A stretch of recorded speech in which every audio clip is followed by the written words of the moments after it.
Hey guys, it's been a while since I made a video. So today I was going to make a fried chicken sandwich, and I decided to make a fried shrimp sandwich just because the shrimp would take less time to thaw out and I'm starving. So I have about 7 jumbo shrimp in this bowl that have been rinsed, deveined, and the shell taken off. Some flour, an egg, and some milk. I'm gonna make sort of a wet dip out of the milk and the egg, and then dip it into the flour. I have some oil going here, and then these are all of my seasonings. I'm gonna try and add some liquid smoke just to give it a smoky taste, just to get a little creative. We'll see how that goes. And then I actually have a packet of Chick-fil-A sauce. I love the flavor of this that I'm going to use for the spread instead of mayo, but you can use mayo. And then also what really tastes good on this type of sandwich is honey mustard. So if you have that, that would taste, give you that kind of tangy, sweet taste that the dip gives you. So let's get started. So we're going to start off by cracking this egg.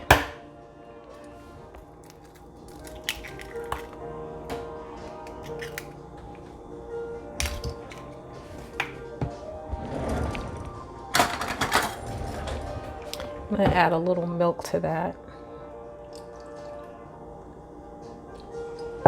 And actually some of this flour to make sort of a batter, liquid batter. And I've rinsed and patted dry the shrimp so that the batter will stick better to the shrimp. I thought about chopping up the shrimp to make sort of a patty out of it, but I figured that the meat would fall apart if I did that in the batter and not really stick together well. So I'm going to leave it whole. Add a little bit more because I want it sort of thick. I want it to stick to the shrimp. And then I'll still dip it in the flour to give it a nice thick coat. I'm going to add a little liquid smoke to this batter. I'll pour it in the top first so that I can control how much I pour in there. I don't want to accidentally put too much because I'm not really sure how this is going to taste. So we're experimenting right now. So just a little drop. And then I also like to season my crust so that you get flavor in the meat and in the crust. A little thicker. I don't want it too runny. And then we're gonna go ahead and season the shrimp. So I have a little bit of sage. This tastes good on any kind of poultry like chicken, pork, fish, whatever poultry you're using. I put basil on everything. You can leave this out if you like. You can pretty much season this to taste however you like. I also use paprika on everything. I find that it just lifts whatever you're cooking. It kind of lifts the taste a little. And then some lemon pepper. I also have lime, but for this dish I'm going to use the lemon pepper. And then garlic salt, another staple. Don't want to put too much. Just going to mix that up a little bit. And the reason why I season the batter is because, of course, some of this is going to come off in the batter and stay behind in the bowl.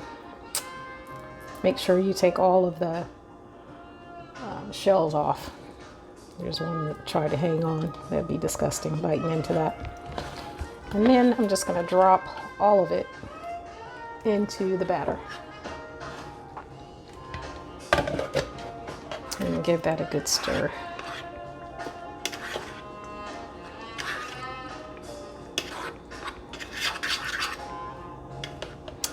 So I'm gonna take this whole chunk, try to figure out, I'm trying to eyeball to see what would make a patty-sized sandwich, and put that in the batter.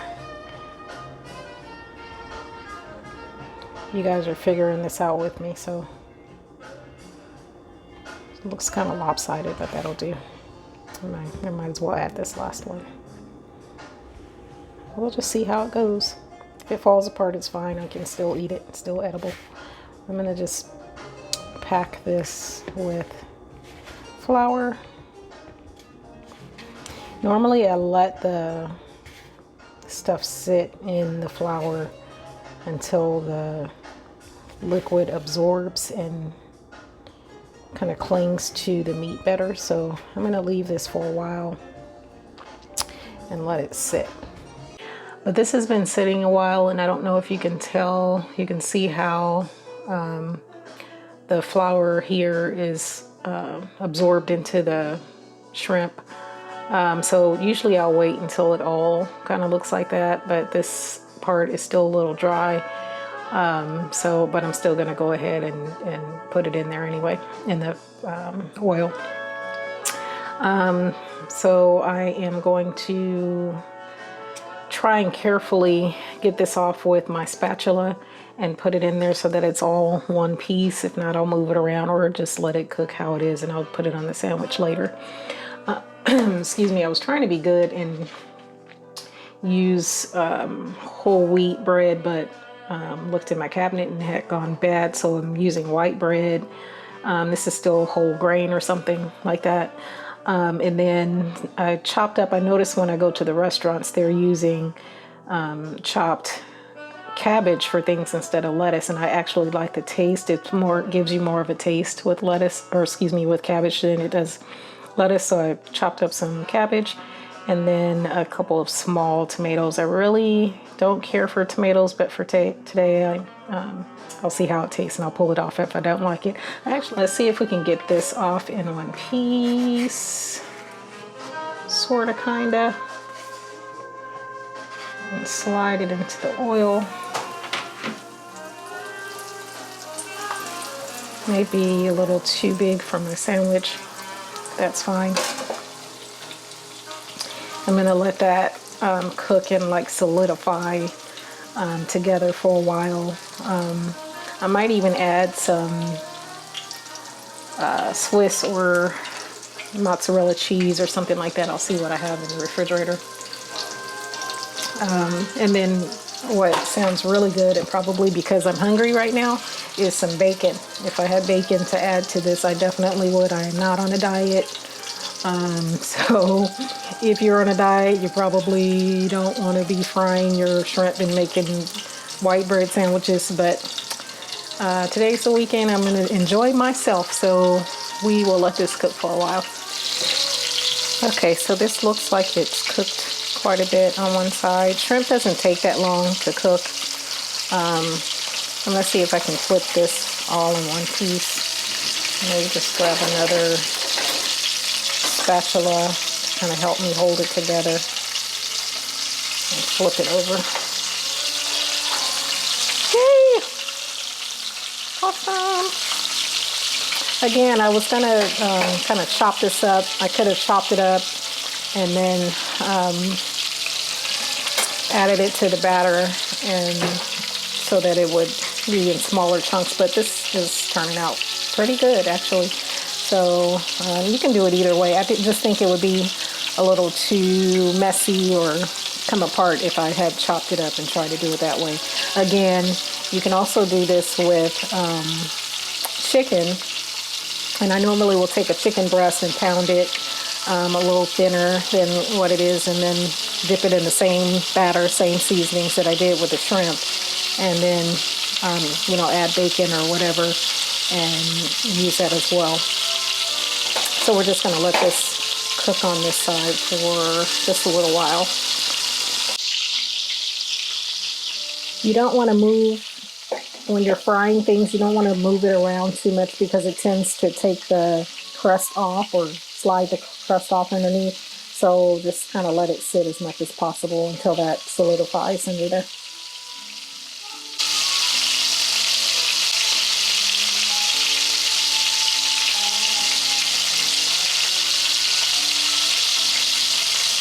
And while this is cooking for the last few minutes, I am going to go ahead and put my spread onto my bread.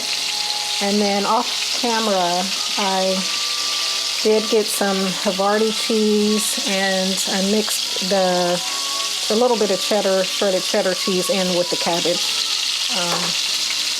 And hopefully that'll melt all together once the shrimp is on there.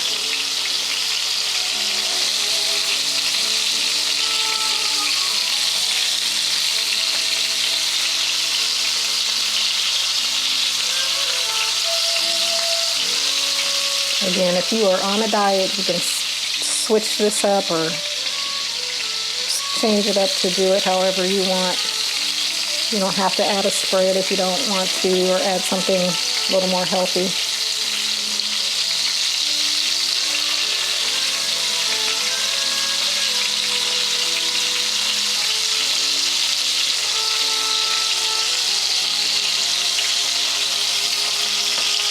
I'm going to put the cabbage on the side where I'm going to lay the shrimp so that it'll melt the cheese.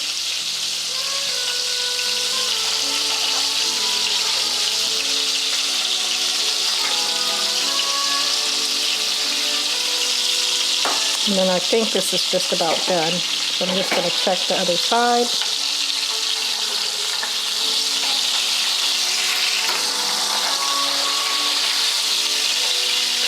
I'm actually going to let this drain a little bit on this slotted spoon so that I don't get oil all over my sandwich. That would be kind of gross.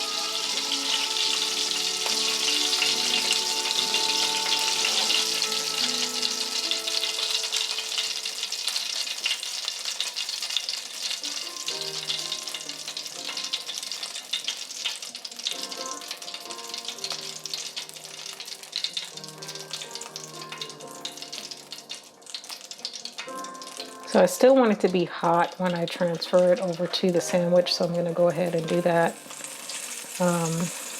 Hoping I got a lot of the oil out.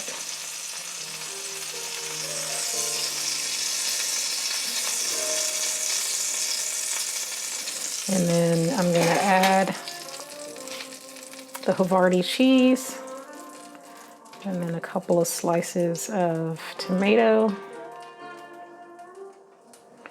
And there you go.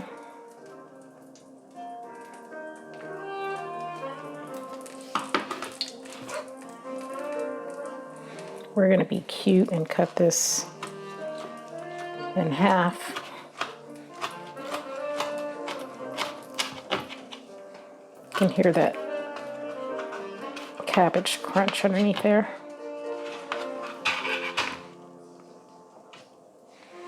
And there you go. A fried shrimp and cheese sandwich, restaurant style. I don't know if I've seen this at a restaurant, but looks like it'd be at a restaurant. You guys stay blessed and stay healthy, and I hope you enjoy.